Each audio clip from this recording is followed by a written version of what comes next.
Are we like doctors in our teaching? I'm Hilda Ryan with your Quick Tip for Piano Teachers. This is part one of a two-part series on comparing doctors and teachers, piano teachers in particular. Now, when you go to see a doctor, you may have a complaint or it may just be a well visit. It's his or her job to diagnose, to figure out what's wrong. How do they do that? Well, they might use tests. They might feel, palpate, they might look.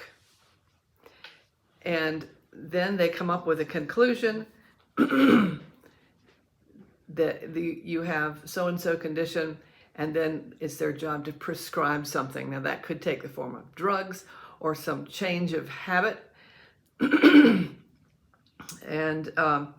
or diet or something like that. And then they ask you to come back in a week or a month or 6 months or a year, and they're gonna check up on you and see it. They're probably gonna run tests again or look again or feel again or whatever to see if there's been a change. Now, is there a counterpart to that in our teaching?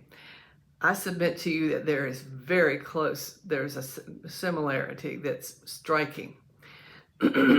First of all, students come in to a lesson and it's our job to diagnose. How did they play this piece?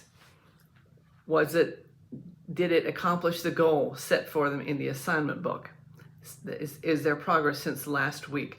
How do we diagnose? We have two primary avenues to diagnose.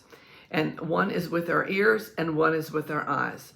What we hear gives us a good idea of whether it's the way musical or not, but our eyes may help us diagnose exactly what the problem is. It may be a technical problem that causes a musical problem.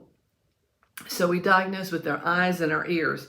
And then what do? Well, we assign, for prescribing, we assign specific assignments. The more specific, the better. And to help them understand how to do that is really, really important. So, specific assignments about balance or how you're going to treat this retard or phrasing or something like that. And then next week they come in and what is the equivalent of the doctor's checkup?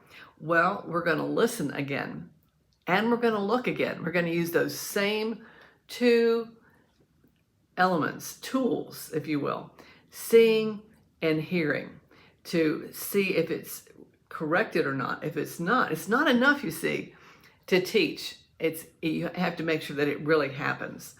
Now, next week, I'm going to talk to you about the difference between some doctors and the difference between some teachers.